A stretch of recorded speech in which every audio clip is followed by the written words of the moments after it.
Are you winning? Do you need help in your life or business? Could you use some inspiration, business strategies, and success principles? I'm Daniel Gomez, award-winning business coach, keynote speaker, and best-selling author. On the Daniel Gomez Inspire Show, we will help you create a successful life and elevate your business. Together, we will discover the keys that unlock your success and dreams.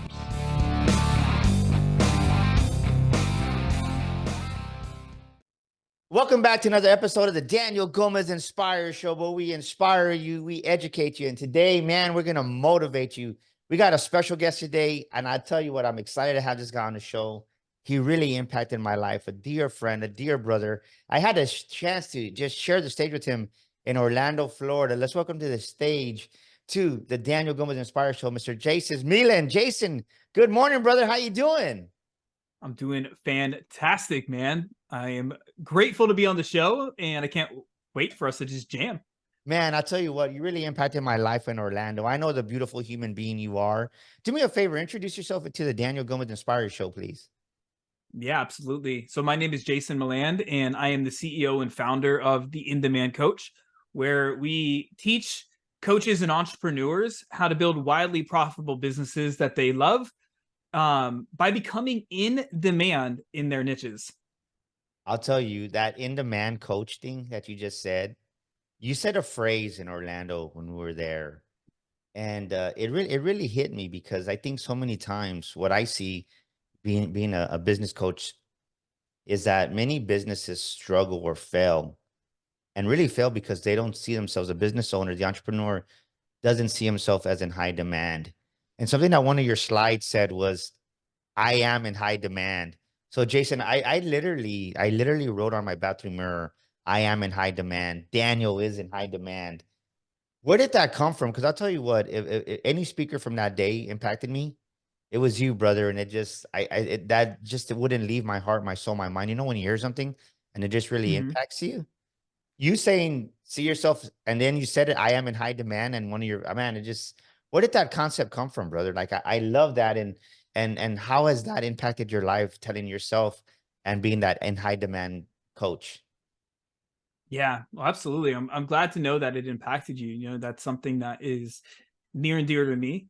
And first off, as entrepreneurs, there's so many ebbs and flows throughout business. I mean, in fact, it's just life, and I know your story. And so I know, like, there's just, it's the way it is. And there's an understanding there. But what I believe to be true is that each one of us have a message inside of us, right? No matter what we do and what our mission is, what our vision is, we have a message inside of us. And our message has this like enthusiasm, it has this power, it has this light, if you will. It's a beacon of light. And I believe because we all have that, when we can truly own it, we can truly see that the thing that we have that we want to get out to the world, that we want to get out to people, whether it's our an avatar, a human, a sub-niche, or family, a community, a church, whatever it is, that it is your message and it's your unique message because nobody else can speak it but you. Because of that, you are in high demand because there is no other you. And so when I chose to start to see me, I'm the only Jason Meland that was a firefighter, that was electrocuted in a house fire, that's been on American Ninja Warrior, that has a family that lives in West Florida, that dropped out of high school, that has all of these unique events and experiences, and that has this message inside of me. And so I've chosen to embody this and to know that, like, I am in high demand because it starts here. It starts in the heart, like our physiology, how we move about, how we control, right? Then our head, what we think. And I know you love this, the language that we use, right? The language. And that starts to be portrayed in our actions and the things that we're actually doing. Boom, baby. I told you, Jason Meland, he's going to add the value. This is the part of the show in Daniel Gomez Inspire Show where we say, get out your pen, get out your paper, because Jason's going to drop some massive, massive wisdom right now. And remember what we say here on the show, what you write down, you retain over 50% of it. So I want you to take notes because Jason's going to drop more wisdom. What is the difference, do you think, in just revenue for a business, for an entrepreneur, from them not seeing themselves, Jason, from being in high demand, we'll just say low demand to give it a perspective point, to being in high demand? What happened for you when you saw yourself from being just say the trainer, the coach there, and they said no, there was a mindset shift that happened inside of you. And I love what you say, because I think this is a big part that many business owners miss, is that entrepreneurs, they don't put their heart in it sometimes. They just go with the intellectual. And you're right, a lot of it is in mind, but I love how you even touched your heart, because there has to be a heart piece to it. So what happened when that shift happened from being here to being in high demand? What happened to your business and revenue and everything at that point? Yeah, so dating back to my first business, which was a gym in South Florida, I went from I would say low demand, having just a handful of clients that I was training in a local park. I wasn't even anything. And within about a year, um, which in the grand scheme of things isn't a lot of time, um, I ended up opening a gym and signing up over 300 members. And so I went from low demand to high demand within a year. And so revenue was impacted greatly, and I, I think we start with passion, right? That's like the first kind of ingredient. Is some people start, like, there's entrepreneurs who just want to solve problems. That's what they're passionate about, is like solving problems. And then there's some more creative, like I'm more of a creative, where like you're very passionate about the art, the thing that you do, and the passion is what starts you. You know what I'm saying? Like it gets you going. But that's not enough in my experience, at least, because I was super passionate, but I was also super broke and not in low demand, you know? So I was passionately broke. Yeah. So the passion was the fuel to start. But then there was a shift in like in and this is where I look at, as I talked about heart, I talked about head, and this is where I looked at the hands. Yeah. And so I started to like have this shift where if I just start learning skills, then and if I learn high income skills, then that should increase the demand that I get. Right. So I started to learn how to become a better coach. I started to learn how to write SOPs and how to position my businesses differently, my offers differently. I started to learn how to write copy. I started to learn how to speak. And then I started to go do things. I started to go speak on stages. And my first presentation, you might get a kick out of this.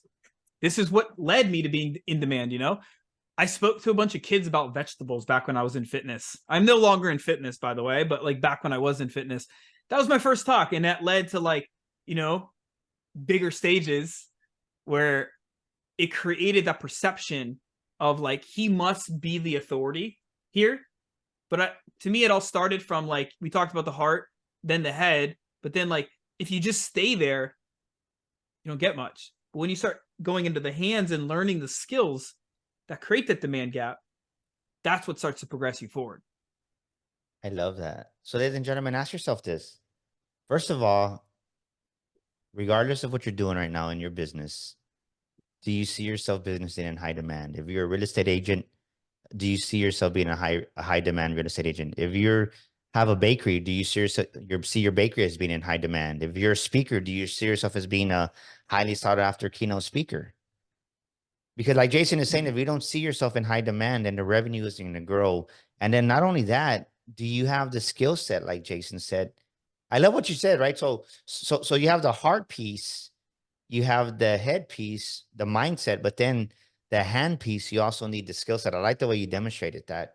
And what I say, and I always say, Jason, right, is the marketplace will reward you according to the value you deliver to it.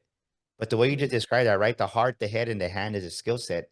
Ladies and gentlemen, what have you done to invest in your skill set and in your knowledge? Because you can have the passion, like Jason said, and I've seen so many people that come into entrepreneurship, Jason. They're so passionate and they want to succeed, but you have to have either a product or a service of value that solves a problem to generate revenue. And I think many people miss that part. So in your coaching, what part do you think a lot of entrepreneurs struggle with, right? They have the passion, they have the heart, but maybe why do you think they struggle so much to maybe get that product or that service to really generate that revenue for them, Jason? I I mean, this may be a little triggering for some people, but I think most people just aren't as good as they think they are. And this is certainly true for me, for sure. Where like I like as a coach, I've been a coach and trainer for the past 11 years.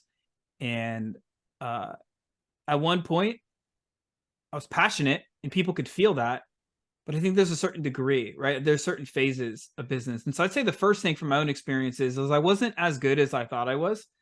And it just took me getting my ego out of the way and just becoming better. And I'm, it I'm, goes I'm back to laughing because this whole, you know what's crossing my mind right now?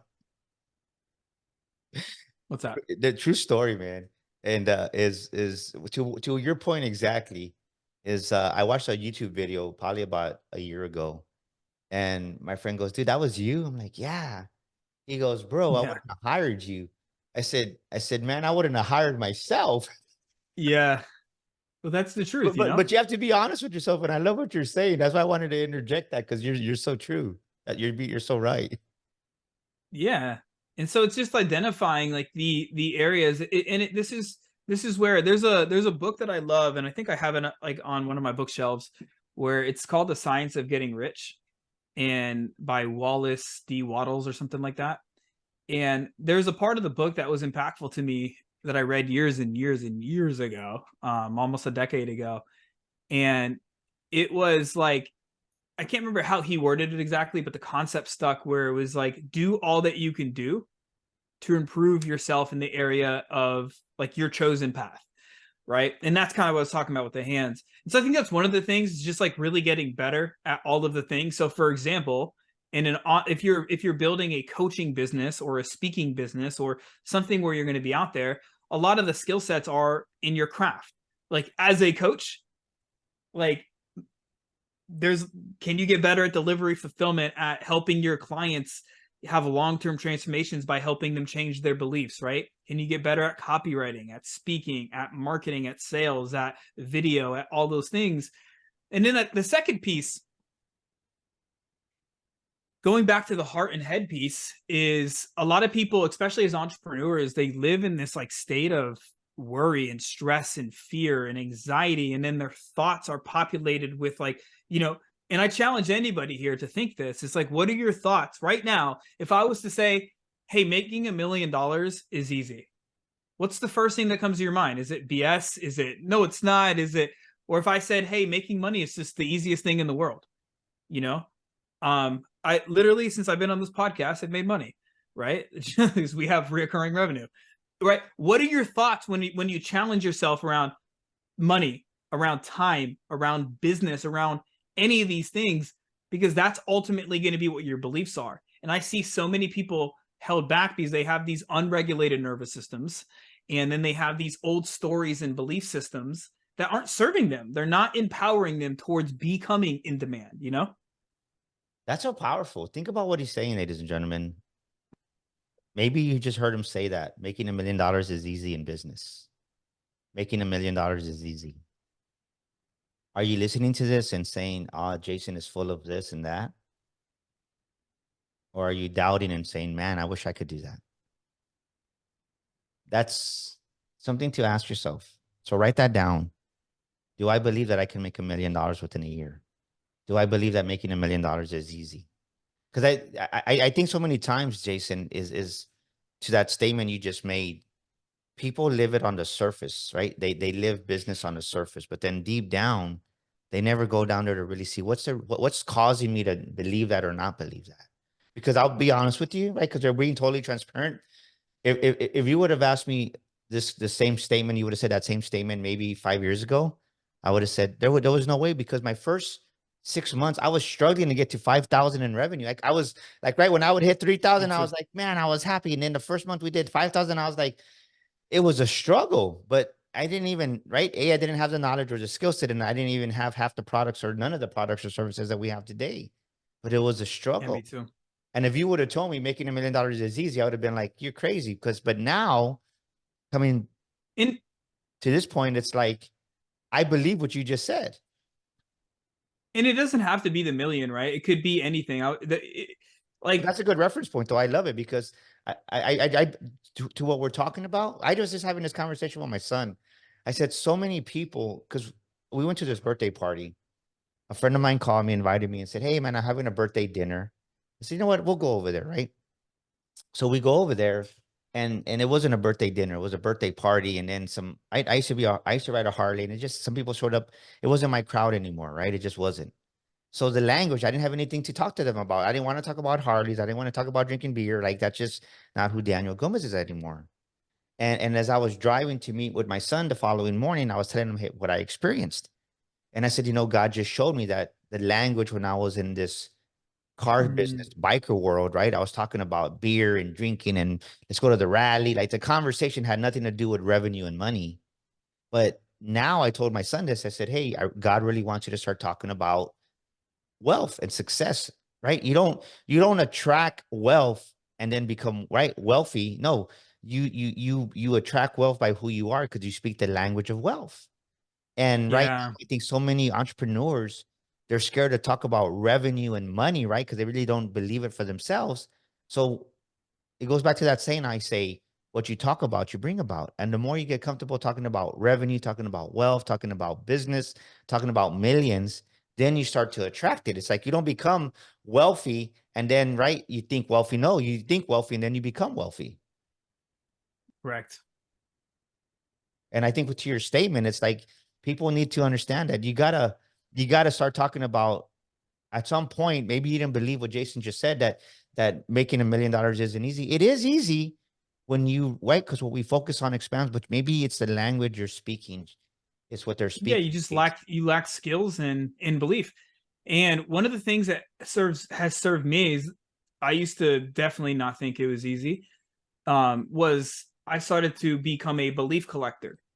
And I started to look at the people that I aspired to be like, the people that had businesses and lifestyles, it's important, and that had the same values as me.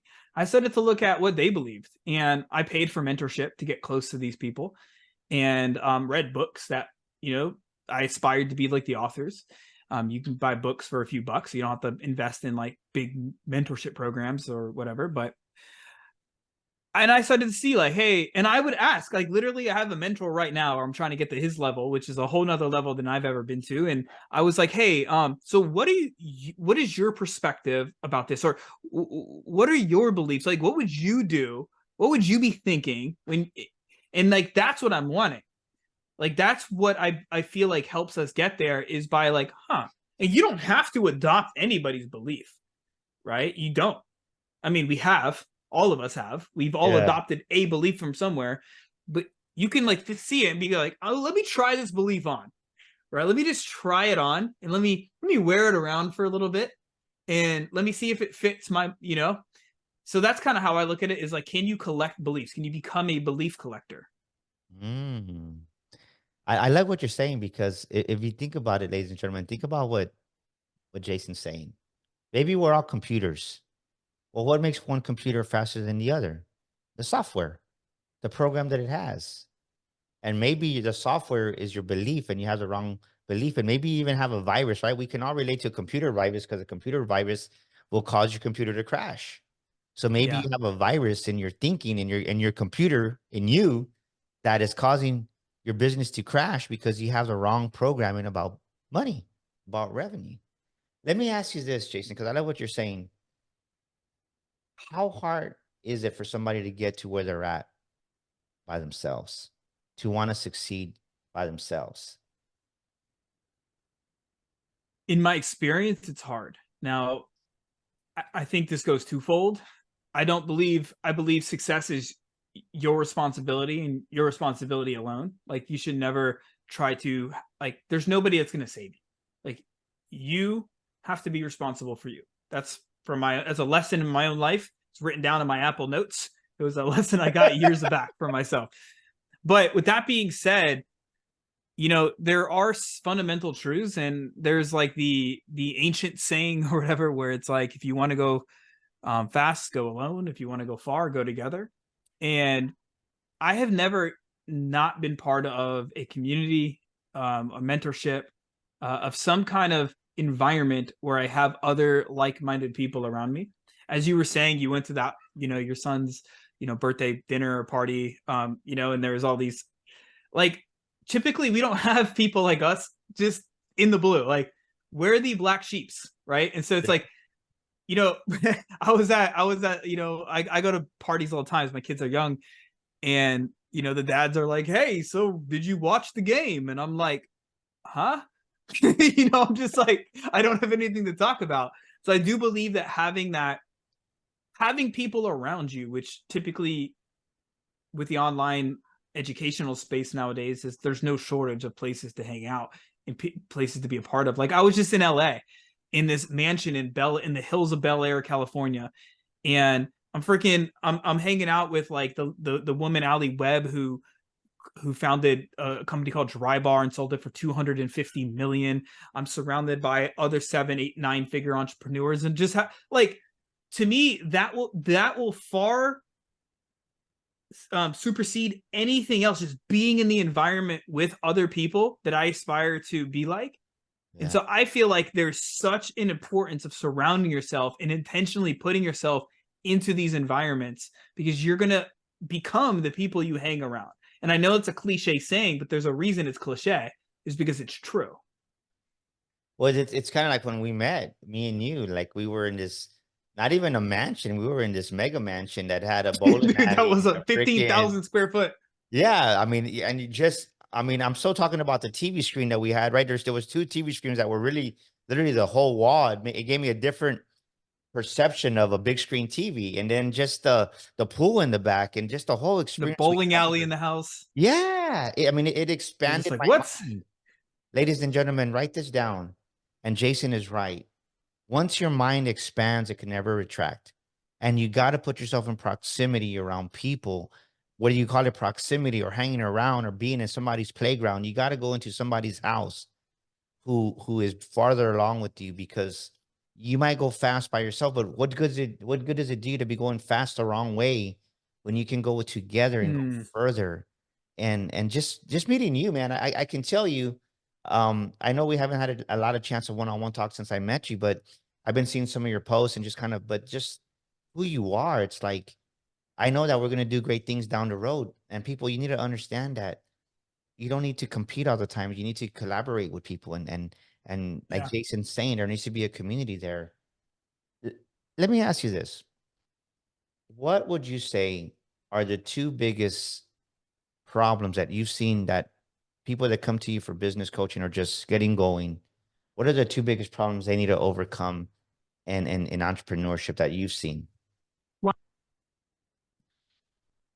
So most people think they need more leads and clients and sales. That's what, like, I get hired for. Um, but what actually the underlying problems, which I think is what you're asking, are typically, the first thing is what we were just talking about.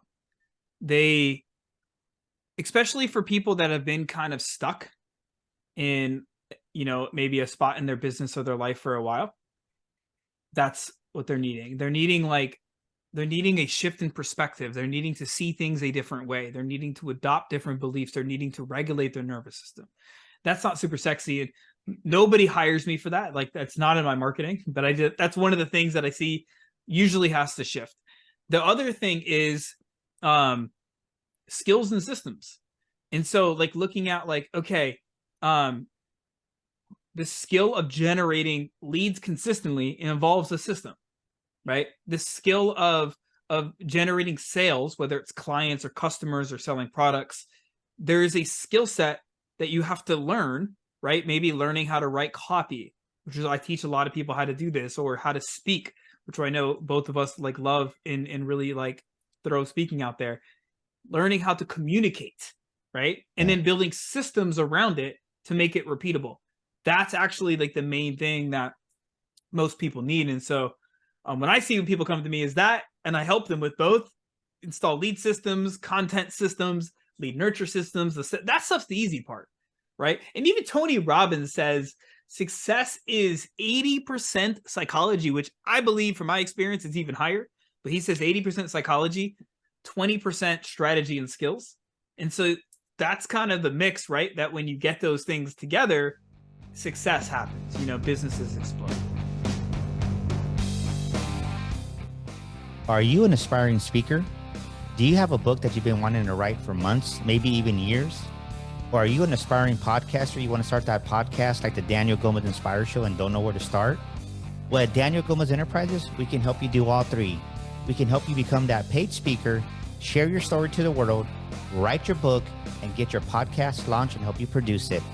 We'd love to help you. Give us a call at 210-663-5954. That's 210-663-5954. We can help you become that paid speaker, write that book, and launch your podcast. We'd love to hear from you. Give us a call now. It's easy to believe it for somebody else and to believe it for themselves sometimes. Right? And I think, ladies and gentlemen, what Jason's saying is he wants you to believe it. He wants you to believe it for yourself. Believe it for you.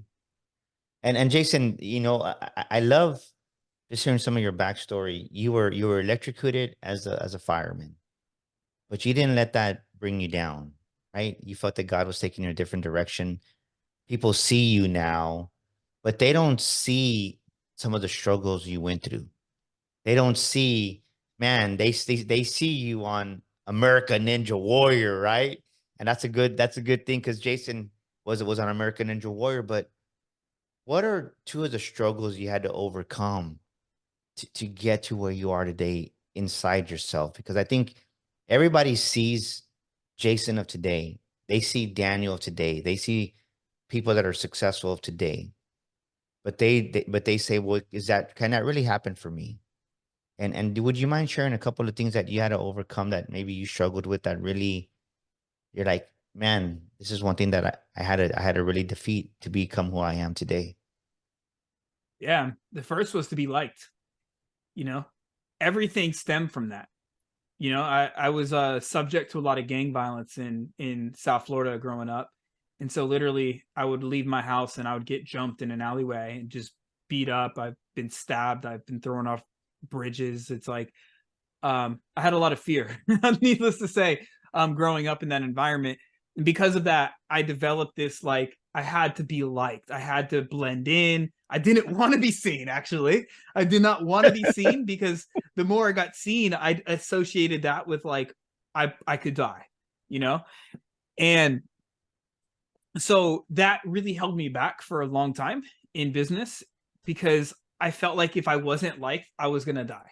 I know that sounds illogical, but to my brain and to my nervous system, like, that's what was happening. And so on social media, everything, like, I was like the yes man, right? It didn't matter what, like, I was in, and that's exhausting. It becomes so freaking exhausting. And so me being able to rip Put off up that mask. to that point. Can you think you can say yes to too many things? Yes. To what you just said. Yes. Yes. You can say yes to way too many things. What helped you And start? What helped you start saying no? uh boundary, like, it came down to, I mean, I think the deeper answer, I really feel like I really in tune to God and to, like, messages, and it was just like a download that I had. But I think when I look at, like, the outside surface, I was just tired, man. I was exhausted. I was people pleasing. I was doing so many things to help other people that it actually had a negative effect on my business and the mission that we were on. And so the biggest thing was realizing that I didn't have to be liked. And number one, people are going to judge you no matter what. Yeah, that's They true. just are. Yeah, that's true. And number two, people are so self-centered that most people don't care about anything but themselves. And so those two, like, realizations were like, okay, then it doesn't matter. I'm going to do things that I feel are in the best interest of service, of me serving others. If it, like, and setting up boundaries, because, like, if you don't put on your oxygen mask first, you can't help anybody else. So I started to really prioritize myself. I set boundaries, right? Like, even in my business now, I have 2 days a week where I have client call days, right? It's not spread out all over the place to where I'm on calls all day. It's like I have boundaries. I have days where I'm focusing on creating marketing content. It's like really structuring energetically so that um I'm able to take care of me. And then just like if something doesn't align, and this is where I think it comes down to, this is probably to answer your question a little bit more clearly. It was just getting really clear on my values and what was important to me. And that was family, that's God, that's growth and evolution, that's service. And when I realized like the order and my values and all that, it helped me. So I could just like make a decision and I could pair it to my values and be like, it's not aligned with where I'm at right now. If somebody wants me to go to an event, but it doesn't fit in with my values, I'm going to say no. If a client's like, hey, can you give me this insane discount? Doesn't match with my values of growth and evolution, I'm going to say no. Right. I was it. That was one. No, I love that. That's huge. So, ladies and gentlemen, think about what Jason is saying. Are you a people pleaser and you're not even realizing it? Are you saying yes to everything? That's huge, man. I really want you to listen to this, ladies and gentlemen. Because this whole show is for you. This whole show is to add value to you. And thank you for tuning in this week. But I want you to be honest with yourself as we're starting the new year, 2024. It's a new year. Something needs to change. If not, the results are going to be the same. And we've all heard the saying, insanity is doing the same thing over and over. So what needs to change in order for the results to change? The input. So maybe the input that you need to change is you don't have to say yes to everything. And I agree 100% with what Jason just said. Does it line up with your values? Does it line up with your values of what you believe? And I love what you said, Jason, right? If someone asks you for a massive discount, maybe it's not your client. Mm-hmm. Sometimes we try a way to work so hard with a certain individual or prospect that it's like it's just not our client anymore because maybe we've outgrown that level of business or right just the person that we're attracting to ourselves. And sometimes that's just not your client. And I think, ladies and gentlemen, as you're starting off 2024, you need to ask yourself that, right? Is this still my avatar? Maybe it's not, because the thing is this is we grow every year and we mature. And what was important to you last year, maybe it's not important to you this year, what Jason's saying. And as your message evolves, your marketing has to as well. That's a big one I see is people's message Mm. evolves, their frequency evolves, how they show up evolves, but they leave their marketing down. Their marketing, the things they say stays the same. And so they start bringing in these people and there's like so much resistance because people are coming into the old marketing and they're up here now in their evolution, but the people that they're serving it's too spread. It's too far apart, you Say know? that again. You said so. If your right as your message evolves, your marketing has to evolve. Is that what you said? Yeah, and most people are afraid to make big changes because what got you here, the saying won't get you there, but it's like what got you here makes you feel safe. Maybe you're like, even if it was stressful, right? Sometimes like if we know stress, we keep stress. Yeah. And because it's like at least we know it, it's not uncertain. And so like somebody evolves because they're hanging around like people like yourself, they're going to events, they're investing in themselves, they're learning, they're growing, so they naturally evolve because their internal language evolves, everything. But then they still talk about the same, they still share, I see this all the time, they still share the same marketing, they're still out there doing the same things. And because that's what they were doing before. Yes. And I'm like, well, don't be afraid to shift that up. Don't be afraid to change to start to evolve that as well. Otherwise, you'll bring in the same people. You know. I'm laughing because I had some old 4x9. Like right yesterday it was cold because it was Christmas Day, and I found some old business cards that I had, and it's like I throw away business. Like I'll buy business cards because I'm a big believer of business cards. I just like them, and but it had my old book, You Were Born to Fly. And my wife goes, look, how many business cards did you be thrown away? I was like, but to your point exactly, I've thrown away hundreds of business cards because my messaging changes.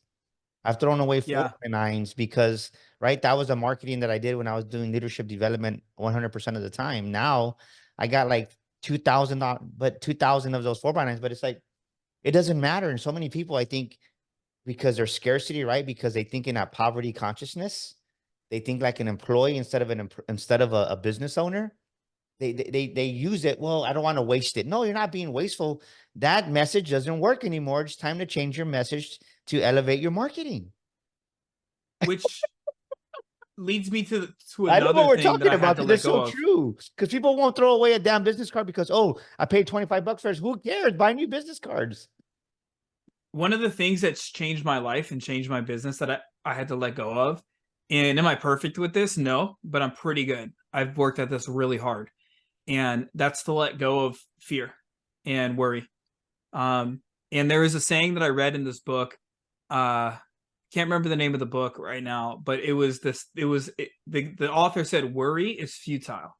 Worrying is futile. Like it's not going to do any good." And it took me years. Like I'm not going to lie and say that it was easy, but it took me years to where, like, I'll just be very open and transparent here. Um, our business took off. I mean, we were doing about 113K per month. I mean, we were freaking growing rapidly, and we grew too fast. And this is probably a lesson for another day, but we grew too fast, and what goes up fast is going to come down fast too. And oh my god, yeah, I didn't properly plan infrastructure and systems, and so yeah, we ended up losing like 50K per month in like reoccurring revenue, and it was a tough time. It was a very tough emotional experience, but it taught me so much. And one of the things was like during that time, I started to get like really anxious again, really stressed out. And there was this moment where I was like, I remembered that lesson, and I was like, worrying is futile. And I I'm like really proud of this, and I'm happy to say that like even in the ebb when we were like losing money, we had to restructure a lot of things for our clients and all this stuff, that I was at peace.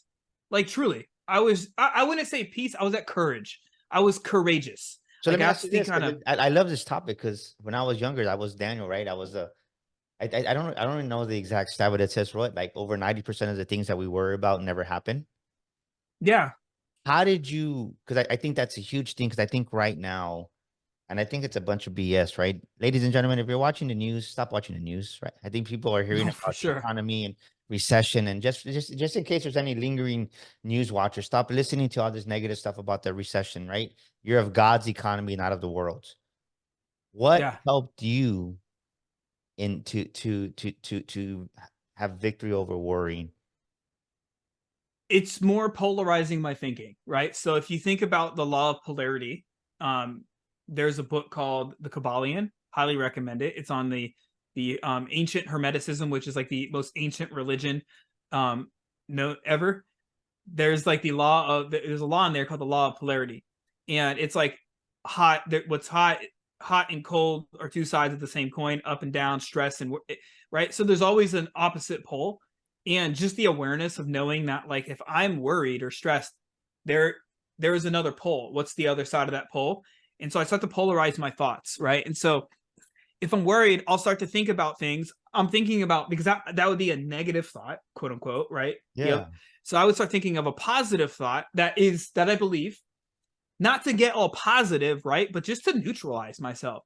And so I would be like, okay, well, I've been in way worse situations than I'm in now, and I've made it out. Um, and then I'll say things that are more empowering. So I'll be like, and the thing is, you have to believe them, right? So you have to say what is meaningful to you. So I'll be like, well, everything has been, it always has been okay. Like, everything's always worked out. So why wouldn't this work out? And that starts to neutralize, because you're changing your thinking, right? So it starts to neutralize the emotion in the nervous system, and just that process alone, and it's not easy, it's challenging. Um, that helps tremendously. And so, like, I could be in a situation, I'm sure it's going to happen again. It's called business, right? It's called being an entrepreneur, where there's going to be more time, but like I can tell you now, like it's very minimal. And if it does happen, it's polarizing my thinking. You can also change your physiology sometimes, like, and this is a deep topic that we don't have to go into, but it could be like rooted in our nervous systems, right? So I Oh, got you know what mentioned I I was was gonna in, say? You know what I was gonna say? A hack that I use to help me with worrying. what's that? True story. There's two things that I've done. I'll get like a rubber band and I'll just Oh pop it yeah, you told me because that. because right, it creates neural pathways. Because what happens is Yes. if we have a neural pathway of worrying, right? That if that is if that is firing in our thinking and our nerves, well, you pop a rubber band and it's like all of a sudden you got pain here, so your brain can't focus on those two. So now it goes to the pain, and it takes Mhm. your mind off the worrying. Well, this is why this is like but but another but reason but I, why. but don't judge me on this one, and then I'll let you go. Right. Another thing I do if I don't have a rubber band, you know what I do? I literally What's pinch that? myself. Oh It yeah, reminds me when I was a kid. My mom, when she would get mad at me, she wouldn't spank me. Man, she would pinch me hard. But one day I was there and I was just my thoughts were not right. And it's like I said, you know what? I don't got a rubber band. Let me just pinch myself. And man, it went away. yeah. Well, that's like you could jump in a cold shower, you could freaking do burpees, you can go for a run, just change your physiology, you know, in any way, just like while you're in that state. I know it's something that Tony Robbins talks about, which he's like, you know, I know everybody knows Tony Robbins, where he's just like, change your state, you know, change your state, change your life, you know. Um, but just in general, like just that, I love what you said, and I'm gonna definitely try that as well. I think that's a that's a I used to do that too before, for breaking habits and stuff like that. The rubber band trick. Yeah, because the neural pathway, the neural pathways are there. They're just not connected. But if Mm-hmm. someone like myself, when one of my coaches that I used to work with, is he would be like, you got to create new neural pathways, right? You got to start firing those new neural pathways together. And the way you do it is you got to kind of just overcome those old ways of thinking. So what did he goes, pop yourself with a rubber band. And people think it's a negative pain inflection. No, it's not. It's just what you're doing, ladies and gentlemen, is you're interrupting your thought processes. You're interrupting, right? Because a thought is just the neural pathway of you thinking. That's what's hardwiring you. So once you start getting away from those neural pathways of worrying, and the way you do it is you interrupt it. And talking about Tony Robbins, I'll never forget. There was one guy that was there, and he was like, "Oh, Tony, my life." And usually, when people fall into that self pity victim, what do we do? Oh, let me hug you. Let me tell you I love you. Right. So you feed that mood. You feed Mm-hmm. that thinking, Reinforce it. and you reinforce it. And I never forget Tony. Tony got a cold glass of water. Said, "Here, man." The guy goes, "What the hell's wrong with you?" And like, right? Are you thinking about yourself pity anymore? He goes, "No." He goes, "Good, it worked." Yeah. Because Yeah. That, sometimes, sometimes you do. yeah, we expect, right. We act a certain way because we expect reaction from people, and we don't realize that sometimes. Yeah, and there's always something. There's always a reason, right? So it's like, I remember when I first started financially doing really good. Like I went from this, like, you know, years of struggle to finally doing good, but I was still stressed out. And it was just like there was a benefit in it for me. That's like what my body knew. You know what I'm saying? Like neural Yeah, pathways and stuff. And so yeah, I think the combination of doing things to change your physiology, and to really polarize your thinking, having like a nice combination of those, and leveraging tools, right? There's so many tools out there, like meditation, which the intention of it is to get you present, change up your brain waves. There's, you know, like again, cold plunging. I have a freaking cold plunge back here in my house that I use for my physiology. You know, there's so many things you can do. man, I'm But loving this conversation. So let me ask you this: you were on American Ninja Warrior. What was that like being on national TV, brother? Like, what was that? Because I think so many people get that opportunity to spotlight, and they don't believe they deserve to be in that, and they self sabotage.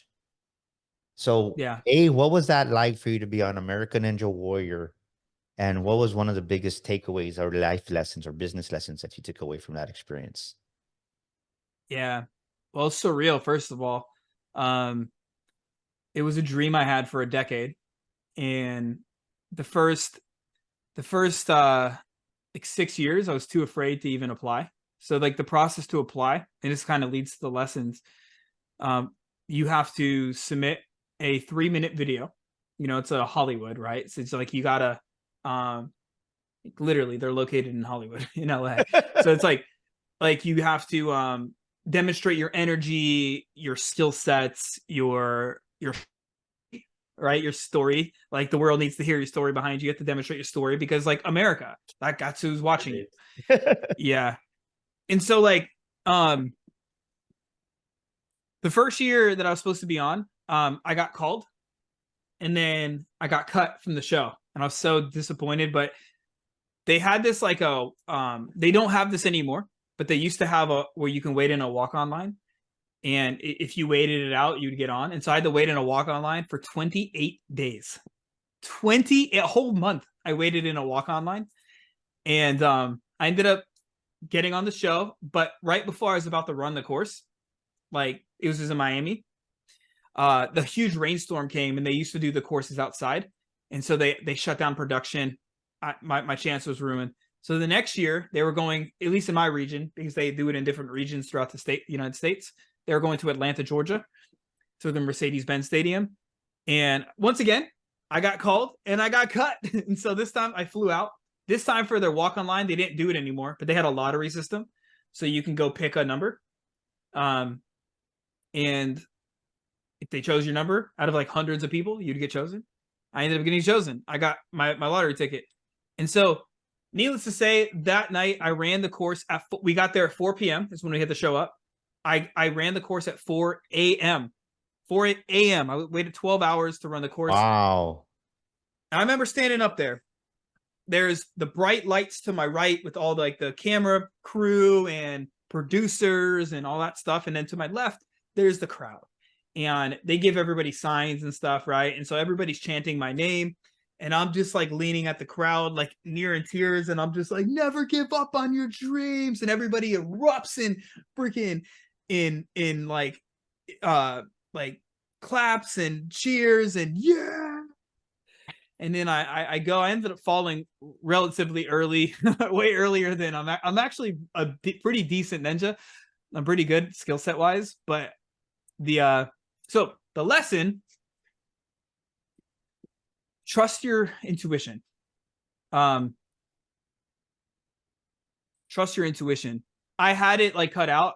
I was actually they did B-roll on me. I was supposed to be on the show and all that stuff. Trust your intuition and never give up. And I'll kind of like walk through both. Trust your intuition. I felt early on the show because I didn't trust my gut. I didn't trust what I was good at. And I was trying to listen and do things that other ninjas were doing. And this is not dissimilar to business or to life. We try to do things that our intuition, our gut tells us we shouldn't do. We do it anyway, and it bites us. So trust your gut. The other thing is never give up. Yeah. Never give up. Because like I literally visualized myself on that course. Every day I visualized myself through all the adversities, through getting called and then getting cut. Like I actually got on the show, then they cut me. Like all these things, like most people just give up.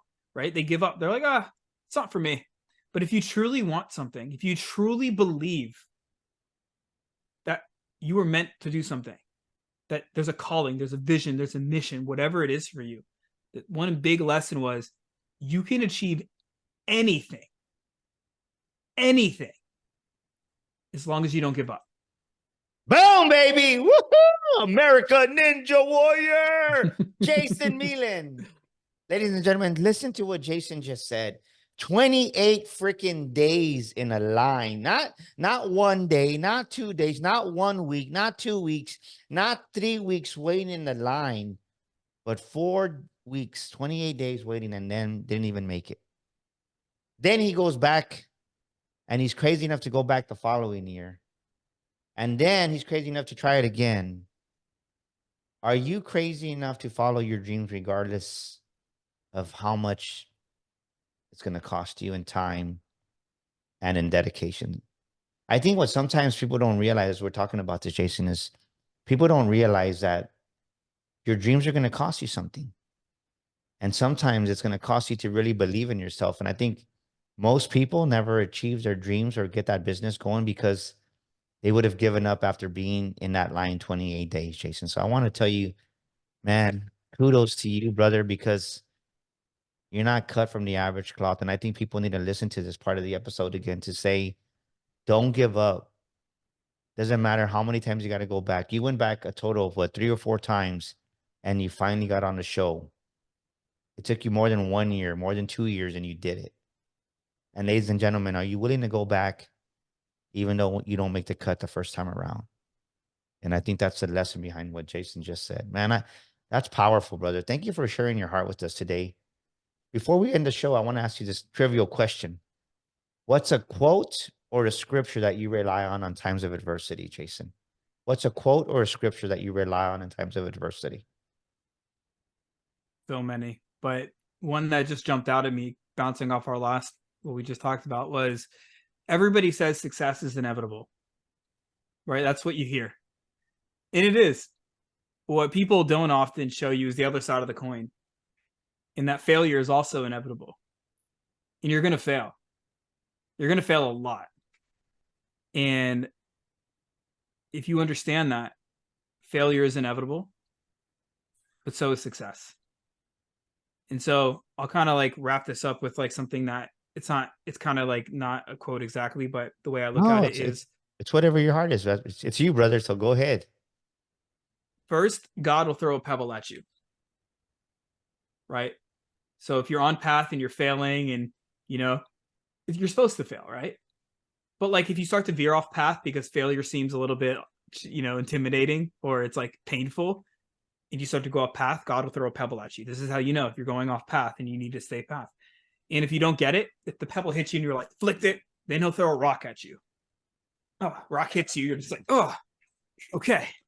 If you still don't get it and you still don't veer back on path, then he'll throw a boulder at you. And many of us have probably been like, yep, I bet you're shaking your head right now. You're like, I've been hit with many boulders in my life. The boulders are meant to wake you up. It meant to show you that it is appropriate, or you need to kind of veer course again. Because the boulders are those things that happen to us in our life to teach us a lesson. And unless you get the lesson, you're going to repeat the same thing over and over and over again. So just remember that failure is inevitable, but so is success. I love it, brother. Man, how do we get a hold of you? Somebody wants to work with you. How do we get a hold of Jason? Send a carrier pigeon. No, I'm just kidding. So, I mean, the easiest thing for people to do is just go on over to my socials, Jason Meland, on Facebook or Instagram, and they can connect. Depending on what they're looking to connect upon, whether it's just like mutual connection or whatever, I'm happy to be able to just the jam, to chat, and to get to know you. Man, thank you so much for spending time with us here on this holiday time, Jason. You've been a big blessing, brother. I love you. And ladies and gentlemen, to reiterate, one thing that Jason put in my heart, and I want you to understand this, is you're in high demand. And I love what Jason said. There's only one of you. You're unique. Just the way there's no other snowflake duplicate, there's only one of you. And really ask yourself, do I have the tenacity? Do I have the resilience to go back like Jason did after waiting 28 days in line? Because maybe you're seeing yourself as a failure. Maybe you failed, but hey, the next thing is that's when the success comes in. So don't give up on yourself. Jason, thank you so much for just being a guest and adding so much value to our audience, brother. I wish you an amazing Happy New Year. And thank you so much once again for being here with us. Ladies and gentlemen, that's a wrap for this week's episode. I'll tell you what, so many golden nuggets were dropped today.